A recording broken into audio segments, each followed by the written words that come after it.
And I probably lost around £30,000 in capital investment from that event because it was a complete flop, because I massively underestimated or completely misjudged how different an audience would be on the other side of the world.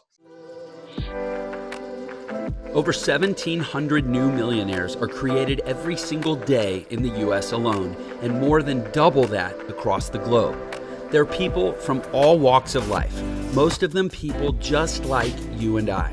So the big question is this: how are so many people who didn't inherit money or have any special advantages overcoming the odds and becoming millionaires? That's the question, and this show will give you the answers. My name is Jeff Lerner, and welcome to Millionaire Secrets.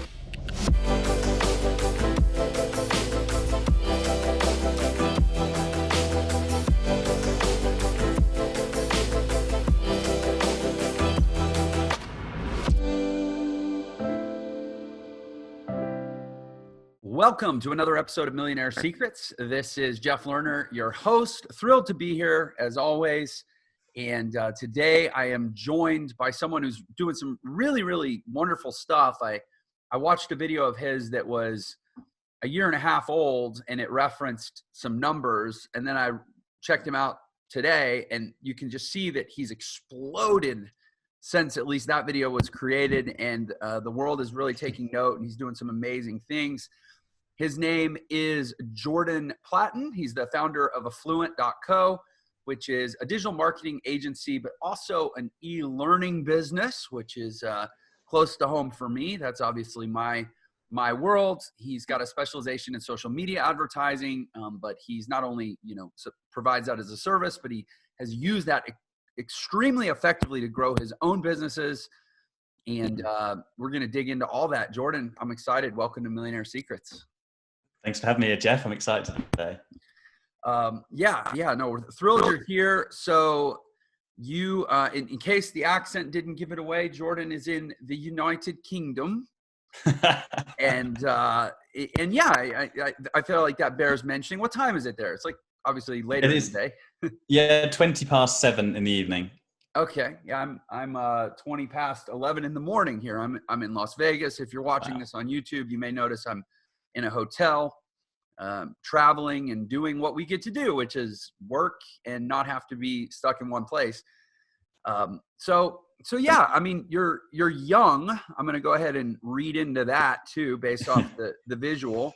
And I think it said you started your business, or at least your kind of first business that you really scaled to success. You were what, 23 years old? Is that right? Yeah, 22, 23. Actually, I'm pretty sure I was 22 years old when I first launched the agency. Yeah. Wow. Okay. Is it couth to ask how old you are now? I'm 26. 26. Okay. So not long at all. No. So a young start and a rapid ascendancy. I love that you named it and claimed it right out of the gate, and you called your business Affluent. That's tremendous. Tell us a little bit about kind of, first of all, make sure I accurately described the business, and also how that got started and kind of what your intentions were from the beginning. Cool. So I came from a corporate sales background, and I had an interest for marketing. I was selling advertisement packages at the time. Well, actually, that was the job before I quit. And then I moved on to another job, which is essentially business development, but I was heavily involved in the marketing side of business. And throughout that entire time, I was desperate to work for myself. And I knew that starting a marketing agency would be something that I would be very good at, because I had the ability to naturally sell and speak to people, and combined with the skills or the passion I had for marketing, albeit I didn't know how to actually execute marketing strategies, I thought that would be a good business model for me to jump into. And so within 2 weeks of deciding to actually study digital marketing, I decided to go down the Facebook ads route.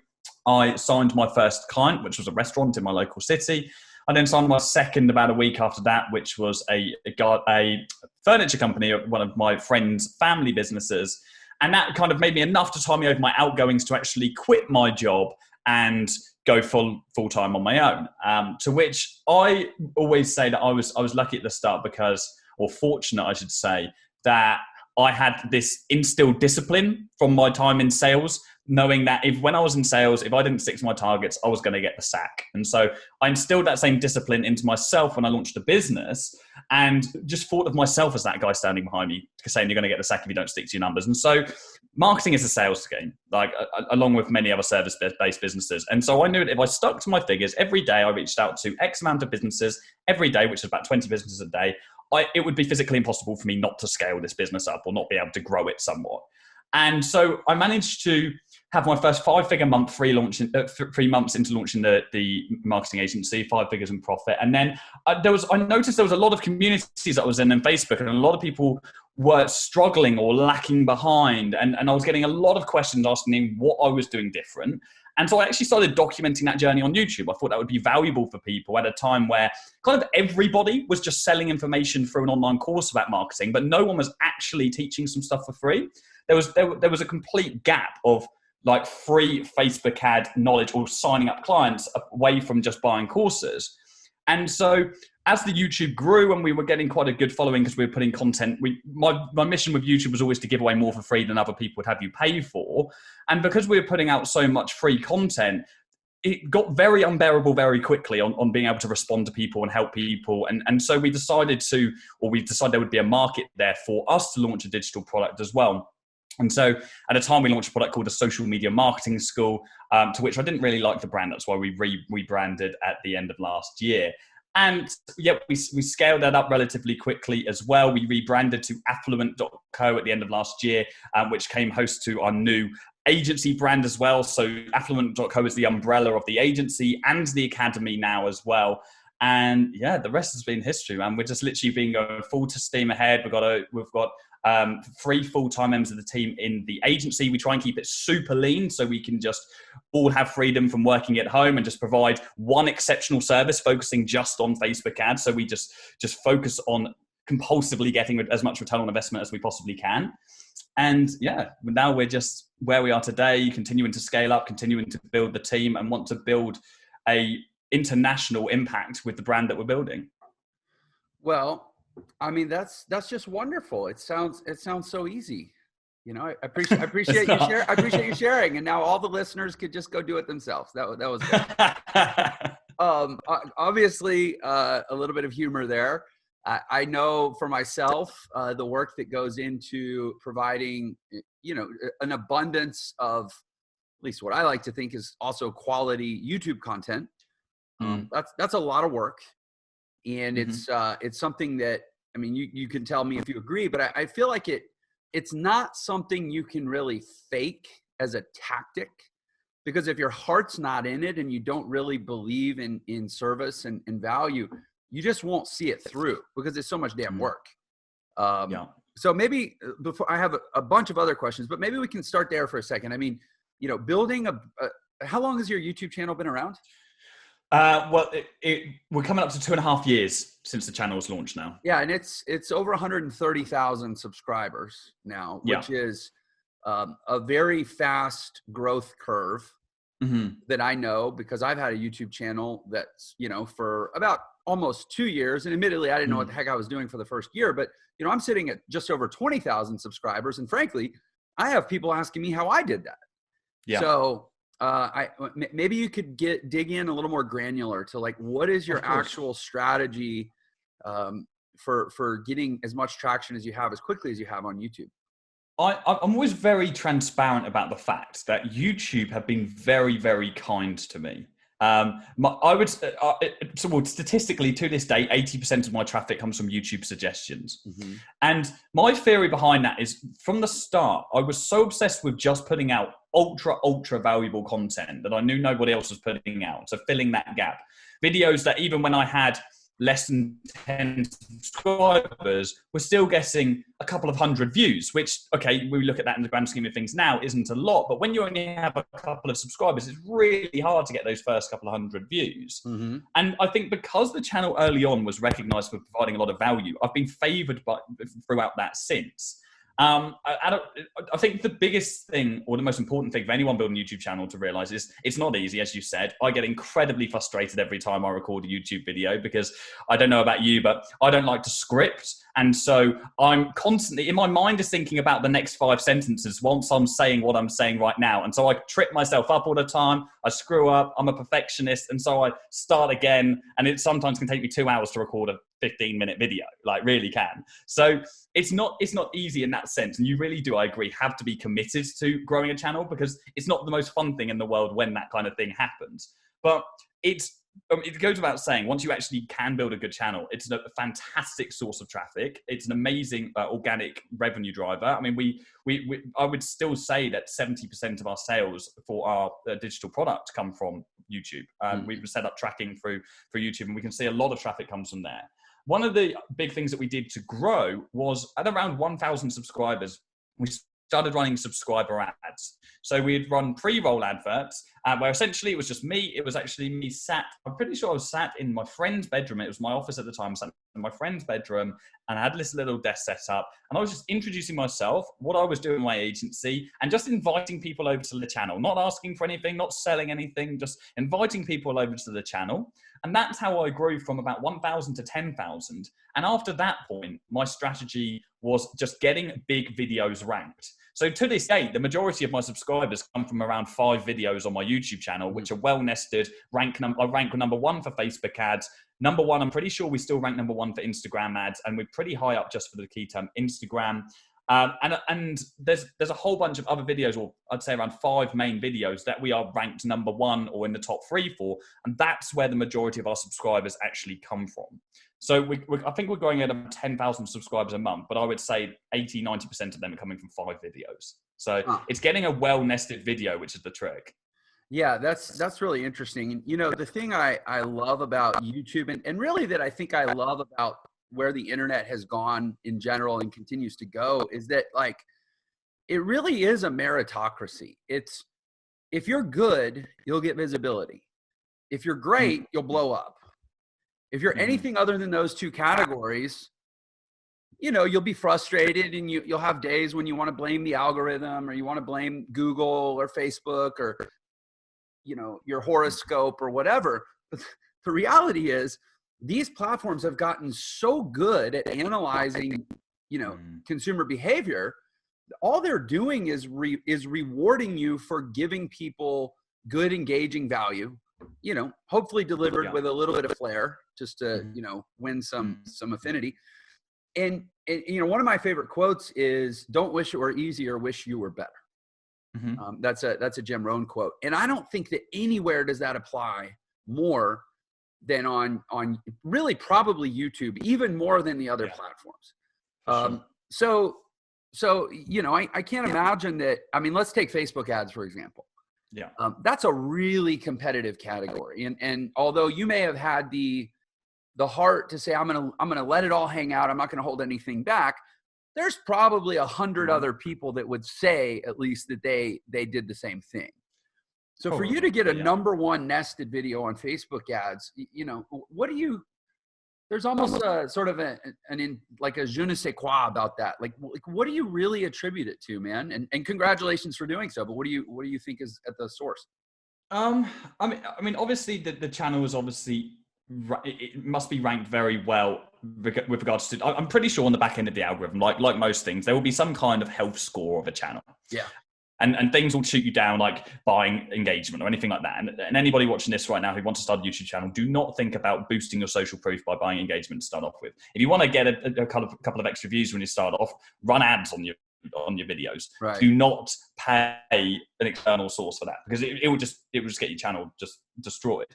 So I think the most important thing is, number 1, we've probably got very good channel health, but also we're very conscious of the way that we rank our videos and the way that we get engagement. So for example, when we do a big video and we really want to rank it on the platform, we'll always have some kind of competition at the start of the video, or some kind of way to bait people, or not even bait people, because I think that's the wrong word, to get people to comment or engage on the actual video itself within the first like 1 minute, because we want as many people as possible. So for example, we sometimes do competitions where every 100 commenters gets whatever XYZ, whatever that may be. And so it's then an evergreen competition and it doesn't just last when you actually launch the video, because the initial engagement is really important, but it's important that you keep the engagement so you actually stay ranked. So that's a massive factor. A big mistake people make when trying to rank YouTube videos is they try and go for too many keywords. We only try and go for 1 or 2 keywords maximum. We use a tool called vidIQ, which is really great for analyzing other people's keywords and also coming up with keyword suggestions for yourself. But when you spread yourself too thin, it's the same with SEO. If you try and spread yourself too thin with too many keywords, you just end up not ranking for anything. It's like the jack of all trades thing.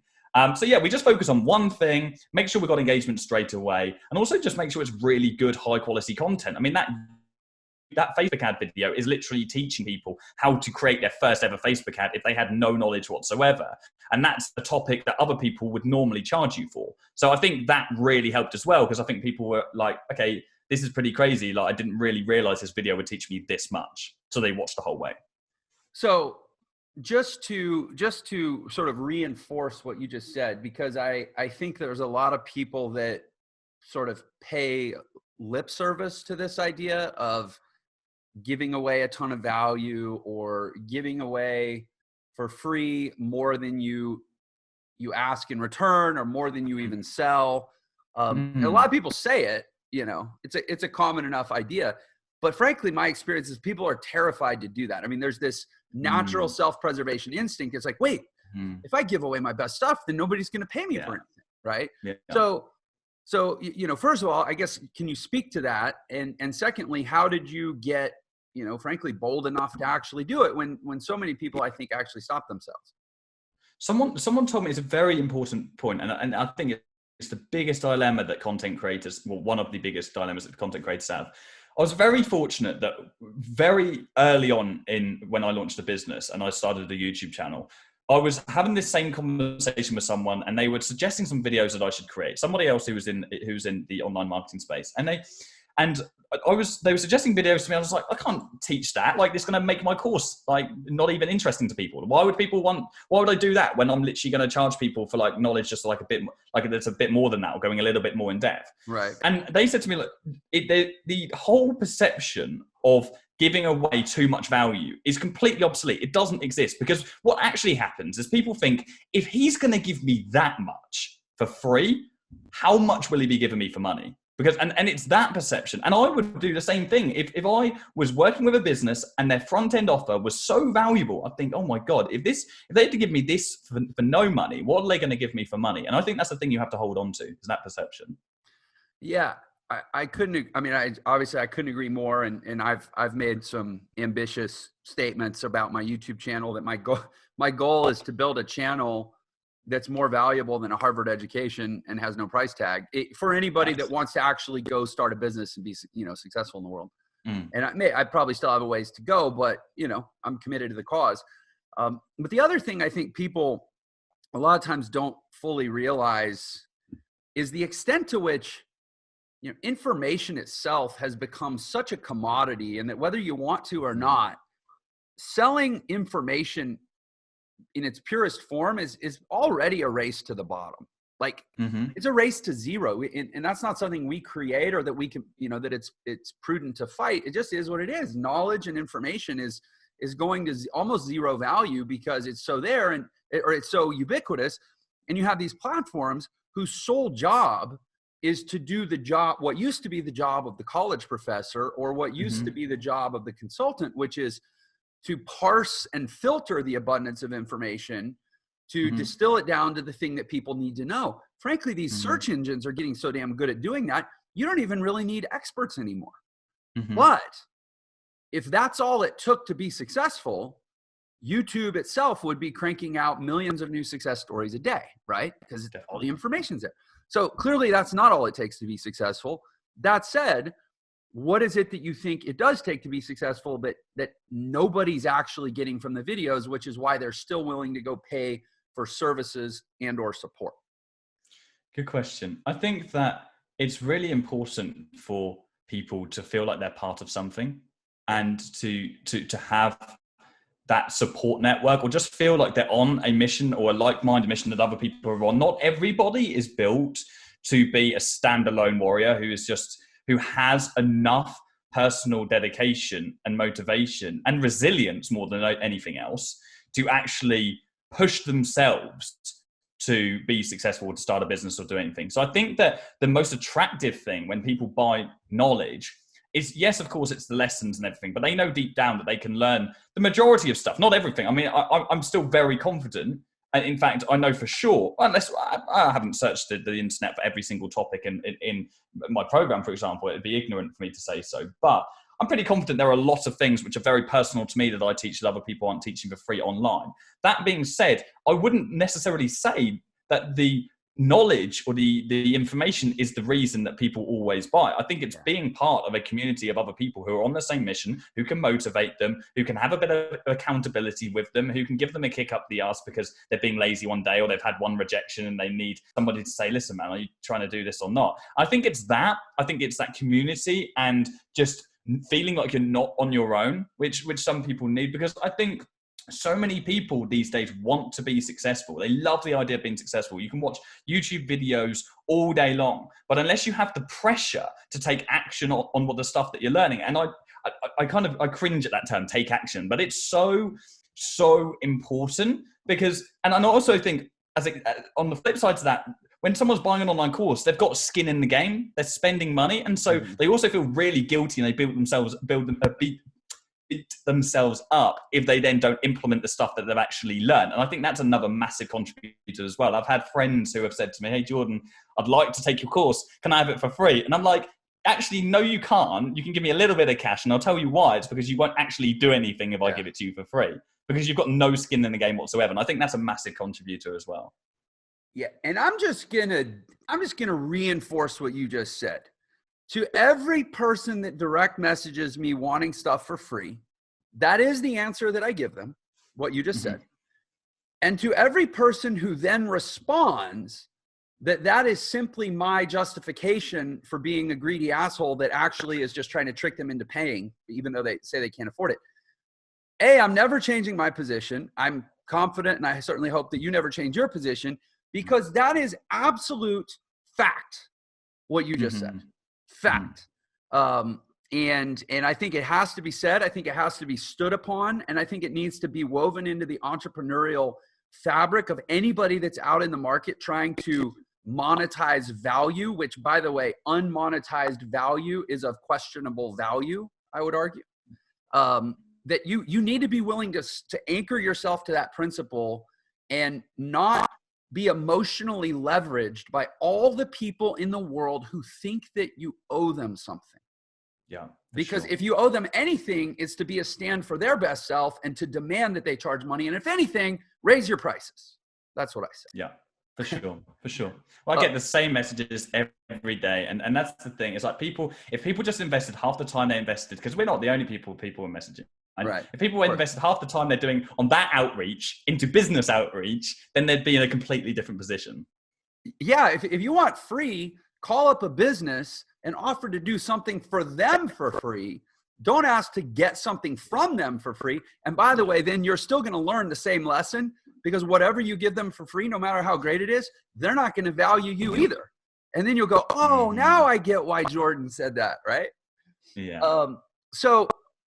So, okay, here's the other thing I thought of as you were saying that, and I don't think I've ever thought this before, so I'm just going to share this with you as from one creator to another.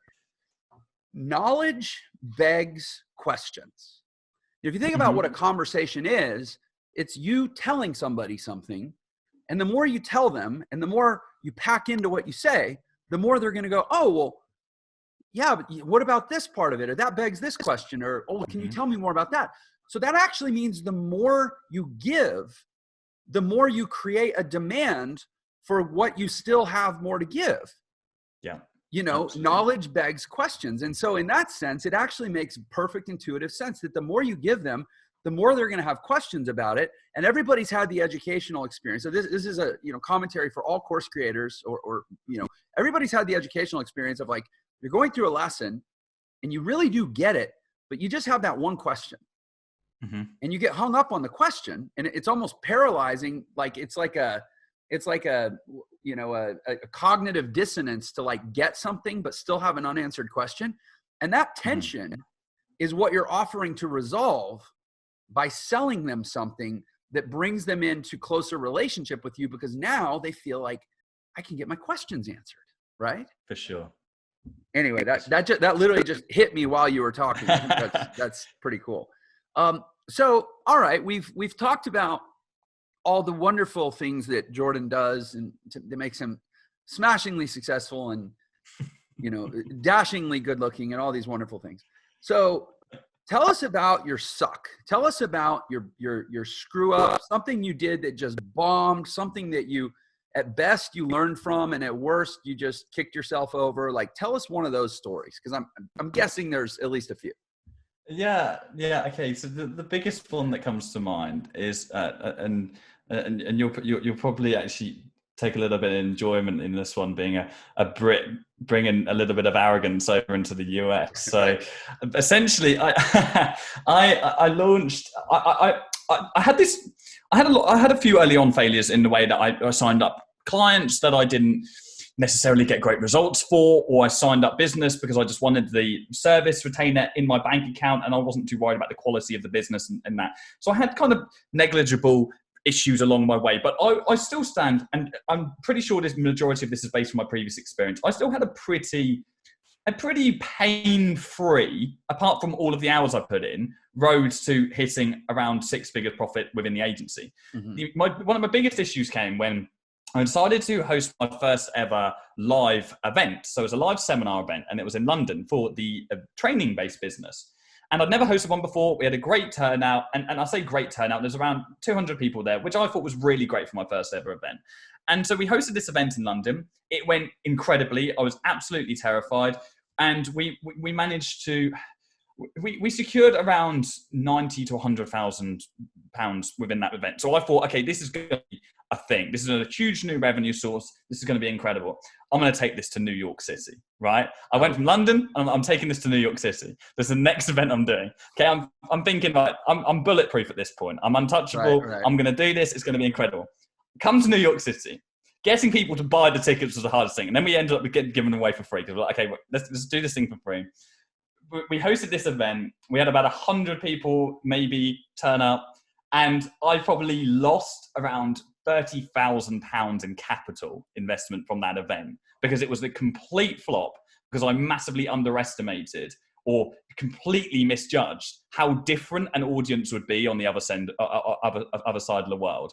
And I think that was one of my biggest lessons and biggest failures. And that was a big loss within the business at that time, because I was also going through the phase of that first time you have a little bit of success and materialism comes and you're spending as much money as you're earning. And so I didn't really have a lot of capital to lose. That was probably about half of what we had at the time. So it wasn't a great position to be in. And I think my biggest lessons from that is, no matter who you think you are, no matter how successful you think you are, you're a small fish in a big pond sometimes. And I think sometimes you need a reality check and to understand that, hey, look, it's not always going to be plain sailing, that you're going to make some big mistakes. And so I'm actually really glad that happens now, because I'm glad it wasn't a 1,000 person audience and I really screwed up then. Well, I have to say, I'm actually not surprised, mostly because you picked New York City. The thing that I think a lot of non-Americans, maybe some Americans, don't fully realize is the extent to which the United States is not really just one cultural country, so to speak. Like the East Coast, especially the further north you go, totally different culture than like the South and Texas, where I'm from. Totally different culture from the West Coast, California up to Oregon, Washington. Totally different culture from the Midwest. And for people in the live events business, they're going, yeah, I know exactly what he's talking about, because I've done events in multiple parts of the United States, and you picked the hardest pond to fish in with New York City, man. It does not get harder than that. So I don't know. Next time, call me or it was a friendly brutal, American. Man. It was brutal. Yeah, New York City's just. I needed help. Honestly, I was still on that stage halfway between thinking, what have I got myself into here? And it's a hard room too. Let me guess. They didn't laugh. Oh, can you hear me, Jordan? Yeah, I can hear you. I've got you now. Sorry. Yeah, we had a little bit of hiccup. But, New York is I've done trade shows in New York, and it's a hard room too, man. I'm guessing they didn't laugh at your jokes, did they?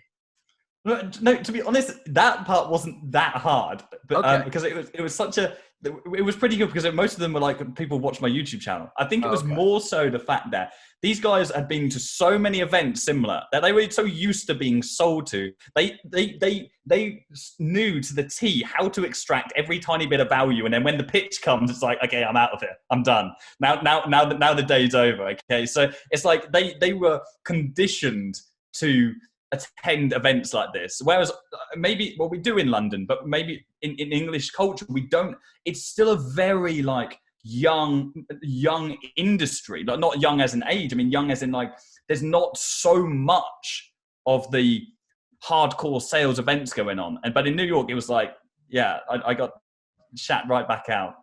Yeah, you can't out New York, man. They're using you, not the other way around. Yeah, exactly. Oh, that's so true. I lived in New York City for a little over a year. I lived in like lower Manhattan in the belly of the beast. And so I'm like laughing inside at everything you're saying. Okay, cool, man. Well, I appreciate your transparency and being so candid about your challenge. But I think it also speaks to, I mean, the reality, again, you're only 26 now. So what, you're 23, 24? How old were you when that was happening? I would have been 23 at the time, maybe 24. Yeah. So the it's probably obvious to anyone listening. Like you mentioned the term taking action, and I get it. That term's been pretty abused, but the reality is you're taking a massive amount of action relative to your, biological age, at least. You mentioned 22, you'd already been in sales. I don't know if you went to college or not. That's not a big check mark in my world of, merit or otherwise. But where did this come from? This almost this sense of urgency that you have, like it sounds like you're trying to do more by the age of 30 than most people do by the age of 50. What's driving that?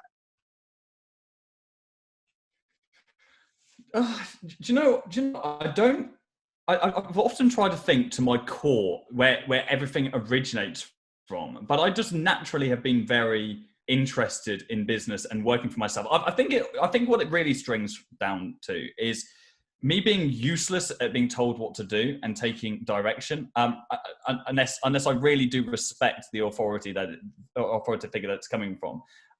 So I think in school I really struggled. I was always that kid. It's like if Jordan just listened more, then he'd do so well. I don't think I revised a day of my life, and I was a bit of an outcast in that sense. And I think that's really where it stemmed from, is that inability to be able to be told what to do. And that then extended into my jobs. I had 12 jobs before the age of 21 years old.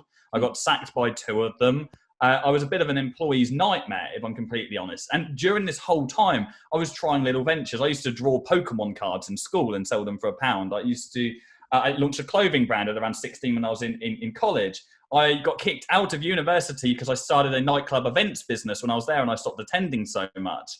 And all of these things kind of started, failed, and I never really stayed with anything because I don't think I was passionate about anything enough. Until when the nightclub events business failed, I got myself into a fair bit of debt. I got myself into quite a lot of credit card debt because I was living a life or trying to maintain a lifestyle that I could no longer afford because of the image that I thought I had, and just in this weird bubble of nightclubs. And I put myself in a lot of debt. I was really down and definitely depressed at this time. And that's when I joined sales for the first time. And I just said to myself, I just need to get myself out of this position. I need to make some money. What do normal people do? They get a job. What industry can I make money in? And so I was like, okay, I'm just going to do sales because it just made the most sense to me. I found out, even though I was absolutely horrified on my first couple of weeks, I remember I used to walk to the other end of the office with these earphones in. I used to be shaking at this bit of paper, like the script. I was absolutely terrified. But I knew that my only thing that was going to get me past that debt, which no one knew about, was to pay that off through my sales job and to get the commissions. I managed to actually work myself up to top 3 people in the company within my first year, which was amazing. And I found that sales, I was really passionate about sales. And I didn't realize I had that passion before. And so over those next couple of years, I'd earned that money. but I realized that money was no longer my motivator because I was making good commission checks, but I wasn't enjoying my life at all. I was like saving up for 1 year, one holiday, a year, and then I was like, that was over before it started. I was back, and I was back in the office, and so I think that's when I had that realization that, do you know what, I really just need to get back into business. I say get back into business like I've been in it so many times, and I'm really still consider myself well in my infancy, despite what we've managed to do in the last couple of years. But I think it's that then having constant pushbacks throughout my life with trying business, failing, and then having that really solid realization that I'm not actually going to be happy until I have this freedom to be able to enjoy the things that I want to enjoy. And I think it's that's always driven me forward. Well, and it occurs to me, and this is as someone who had a pretty impressive string of entrepreneurial failures before I started to click. And I'm 41, so I've had time to click with a number of things, but it doesn't mean I didn't spend well over a decade screwing up repeatedly. Is that, you mentioned sales, like at least as I'm hearing your timeline, you are entrepreneuring, but you hadn't tapped into your inner love of sales. Then through, call it desperate circumstances, you were forced to go lean into your inner salesman. And now you're finding a lot more success entrepreneuring, I would imagine in part because you're a lot better at selling. Yeah. Would you agree with that? I would definitely agree with that. Yeah, for sure. Do you think I have a son who's 16 and frankly sounds a whole lot like you. Like, I am not seeing him who's, going to go be, the valedictorian of his college class. In fact, I probably won't do him or the college a disservice of trying to send him there. But I mean, this guy, my kid is a hustler, man. He's totally the guy. He would start the nightclub business. He would start he would go to the wholesaler and buy a bunch of whatevers and go sell them to his friends, or, he's totally that guy. And so I actually am always suggesting, like, Jace, I want you to come work for me one of these days, but first we got to get you into sales, because it's like the ultimate formative tank for just really finding that fearless person inside you. And I'm curious if you could share a little bit more about that process of going from scared to sell to what sounds like no fear at all. Especially if you do it now on stage. I mean, that's the ultimate level of fearless selling. Yeah, I think it's really important for people to understand you can learn. I think a lot of people think, okay, I need to be a natural born seller to be able to do well in sales, and I really don't believe that's true, because at that time, I would say I was definitely naturally an introverted person, and so sales for me, I was completely terrified, as I said, of doing so.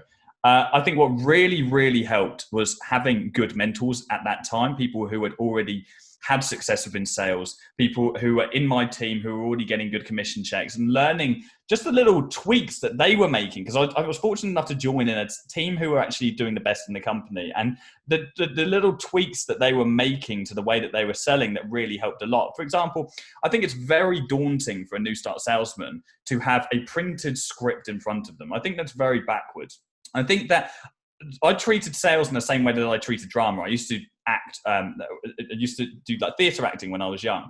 And I always used to make sure, as soon as I got my script, I would learn it as quickly as possible. I would recite it so I can get rid of that bit of paper. Because I knew that as soon as I could get rid of that bit of paper, my whole body was unlocked. Okay. And I could be completely expressional in whatever way I needed to be.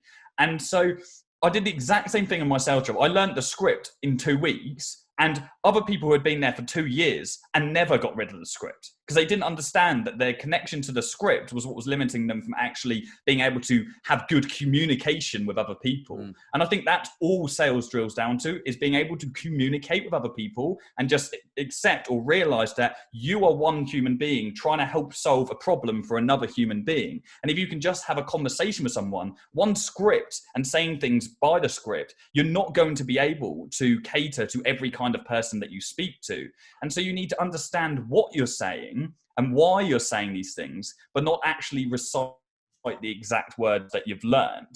And so I think for me, that was a massive, something that very early on, like massively changed or enabled me to become a good salesman, because there was, as I said, there was people there who've been there for years who were still reading off script. And so being able to master tonality, being able to just strip things back and realize I'm just having a conversation with another human being, I think that's what really, really helped. And also realizing as well that there's nothing bad to come of a bad sales call, like at all. If you burn a lead, then you have literally lost nothing at all. You're in the exact same position you were in before you picked up the phone. Right. So who gives? Like, it literally does not matter at all. And I think when you just have that mentality, it's like, okay, cool, another sales call. And you just laugh when you have a bad one. You laugh when someone hangs up on you, because you literally haven't lost anything. Only a bit of pride if you consider the time too valuable. Yeah, as you're talking, I'm thinking, because my mission really is to try to distill to its essence, like, what is it that unlocks success for people? I've been really blessed. You're really blessed. Like, wouldn't we want 7 billion other people to be blessed, right? And one of the ideas that I hold that really sits with me, and I never forget it, so I know that it belongs, is this idea of managing this like duality of communication, where obviously we're talking, we're emoting, we're producing words, and hopefully there's some ideas embedded in the words, but to have this total other consciousness that is, in Buddhism, they talk about like an impartial observer that sits on your shoulder, and to observe yourself through an objective lens. I really feel like sales, entrepreneurship,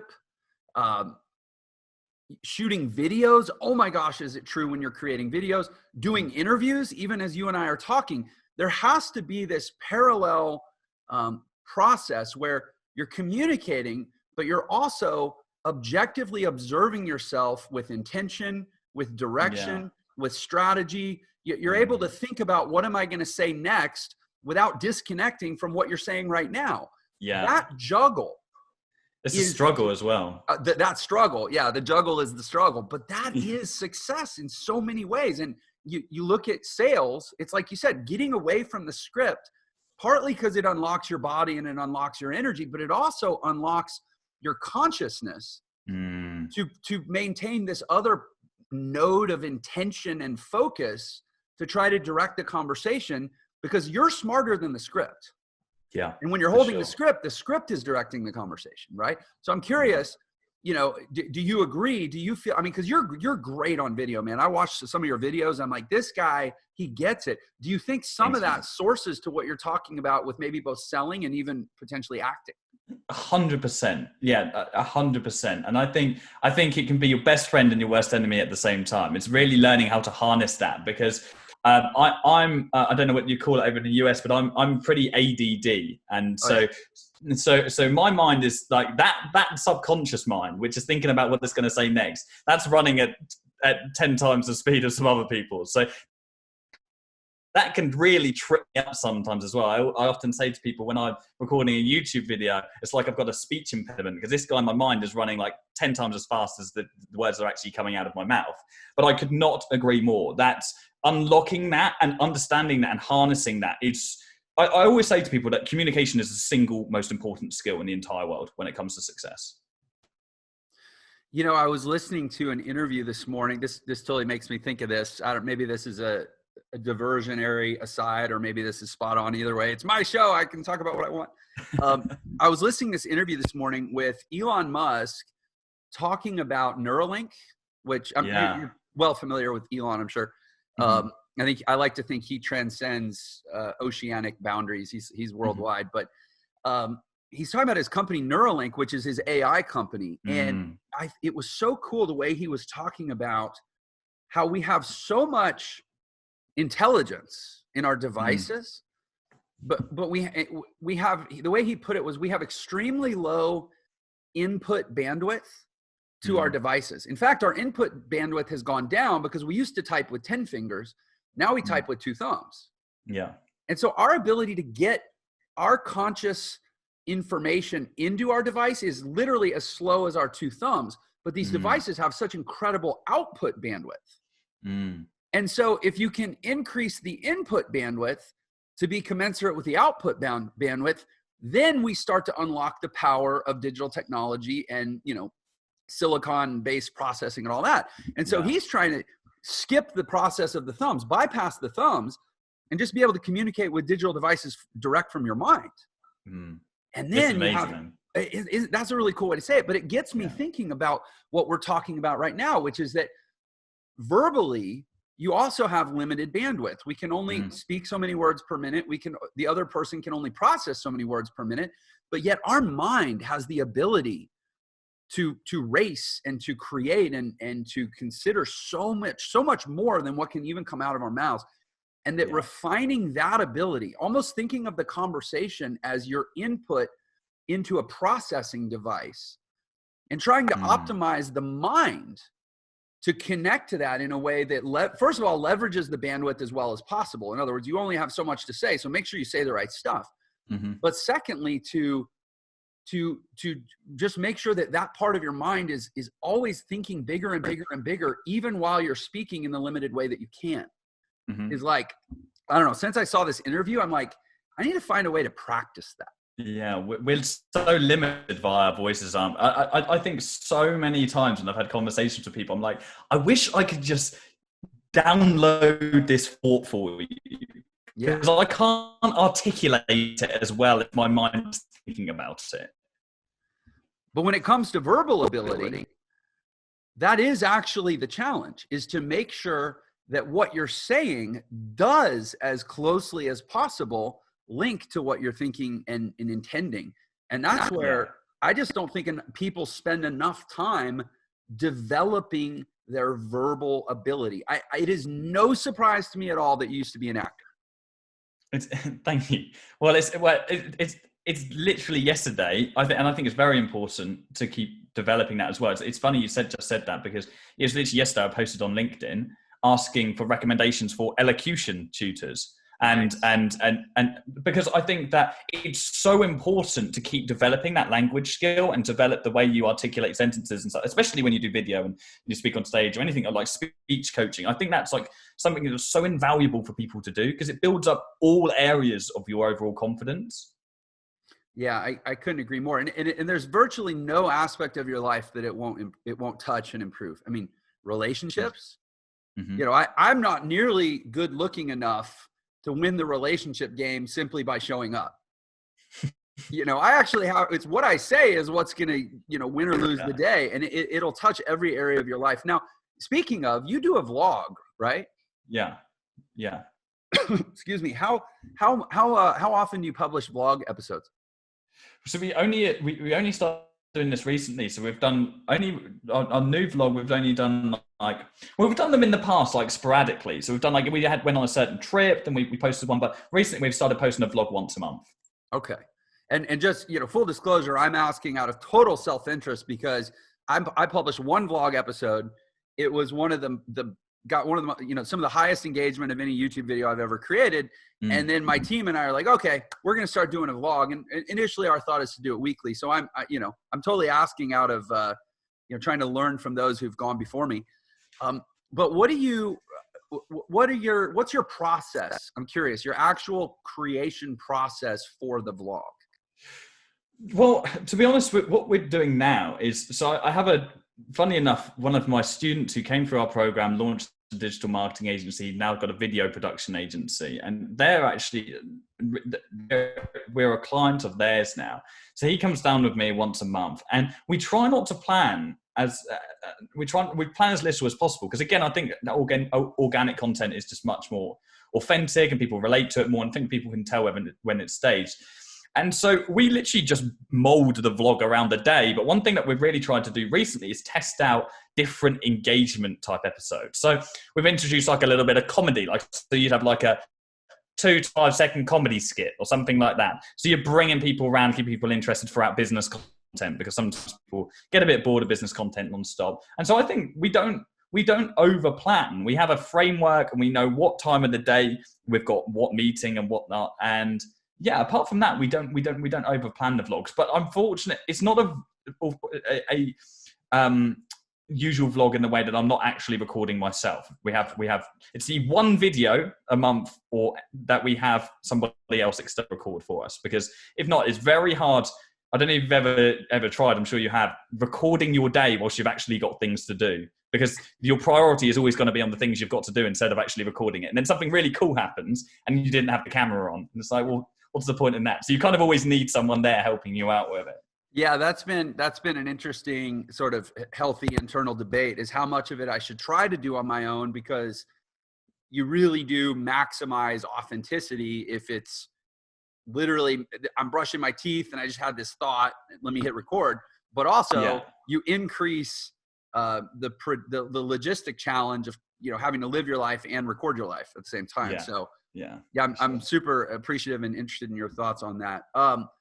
So given that we're kind of running out of time here, I want to make sure that you have a full opportunity to speak to what I imagine are the very eager audience who are like, this is great, this guy's super sharp, I want more. Where can people go to get more of your content and ultimately, you know, your products and services too? For sure, man. What we have, you can find out anything about our business on affluent.co. Obviously, come over to my YouTube channel, Jordan Platten, Jordan Platten, but I'm sure you put that in the description somewhere. With the best place to reach me would probably be Instagram, though, if you ever want to reach out. I still try and respond to absolutely as many people as I possibly can. And if you're a business owner, because I'm sure there are a lot of business owners on here, we're actually launching a new ads training business in the new year. So keep an eye out for that. We are, again, with our philosophy on YouTube, want to give away more for free than other people have you pay for. So we will be bringing out some incredible free training as part of that as well. So if you want to learn about marketing, check out that. Cool. Yeah. And of course we will place those links for you. I have a quick question, which is about affluent.co. I'm guessing you didn't just go find that for $12 on GoDaddy. That sounds like a specialty domain you probably had to make an offer on. Is that right? Yeah. It wasn't actually that. I think it was like around $10,000 to $15,000 or something along them lines. So it wasn't as terrible as it was. I'm trying to get .com, but the guy's like really playing a hardball on me. He wants $200,000. So I'm like, I don't want it enough at the moment to pay $200,000 for it. So. Dude, I feel, and you know, as an aside, the domain game is a big game. I actually looked up excellence.com because the core value of our company and a lot of stuff I do talk about is excellence. And excellence.com, it was tens of millions of dollars. I don't remember. It was like $20 million or $50 million, something just insane. So yeah, that's interesting. Domains as real estate is actually a fascinating business to me for another huge conversation. I buy a lot of domains at least. So I think if I often see a domain that I think that'll be worth something in the future, I'll just buy it and just sit on it, because there's so much value in domains, especially as they get more sparse, like, because they're only going to increase value. It's impossible for them to go down, essentially. Yeah, especially .coms. I bought not a .com. I bought smallbusiness.info. Nice. What they were doing a .info premium auction like 6 or 7 years ago. And I bought it for $4,300, which I was like, that's probably, and I owned a digital agency at the time, your business. So I'm like, smallbusiness.info, there's something I can do with that. Yeah. Sat on it for 4 years, maybe 3 years. I don't know, a few years, did nothing with it. And then one day I had an opportunity to do lead generation for a client. And I'm saying this to speak to the importance of domains. I set up an offer, I set up a funnel. And as a test, I tested running the offer with Facebook ads on a kind of a more generic domain. And then I duplicated it at smallbusiness.info. Yeah. And on the generic domain, I could not get it to be profitable. On smallbusiness.info, with exactly the same thing, only a different domain, I was able to generate leads for between $6 and $10 that I had a buyer for at $25 a lead. Wow. That's crazy. Just the domain. So I say that it really does matter. And props to you for grabbing that awesome domain. For sure. Thanks, man. No, that's crazy. That's crazy. I think, it's just the perception of the size of the business, I'm sure. Exactly. Yeah. Because if you have smallbusiness.info or you have affluent.co, or I paid, I don't mind saying I paid $25,000 for millionairesecrets.com, which we're building out just to host this show. People, perception is reality, right? Exactly. My company's called Entra Institute, and I've tried to get Entra, but unfortunately it's owned by American Express. Oh, wow. You got no chance. Yeah. And so I haven't even bothered with outreach. Okay. But yeah, this has been really, really, really good stuff. I mean, as somebody myself who's in the trenches, I can say that everything Jordan has said is just gold. It's the real stuff, man. And that's your vibe, right? Is like, here's the real stuff. Thanks, man. I really appreciate it's come out that way. Yeah. No, this is great. So, I guess we're actually at the quarter of the hour. I got to wrap. Thank you, Jordan. Honestly, thank you, man, for coming on Millionaire Secrets. It's been tremendous. Jeff, thank you so much, dude. Yeah, and thank you to all watchers and listeners out there of Millionaire Secrets. You are the best part of this show and why we do what we do every day. Thanks so much. I'll see you on the next episode. Thank you for watching Millionaire Secrets. If you enjoyed this episode, please share it with your friends and leave us a comment below. And don't forget to subscribe and turn on notifications so you know whenever we release a new episode. Also, if you want to learn the fastest way to become a millionaire in the new economy, click the link in the description below to claim your free copy of my book, The Millionaire Shortcut. And don't forget, Millionaire Secrets is available on all the major podcast platforms as well. Subscribe wherever you listen to podcasts so you can listen on the go. Thanks for watching.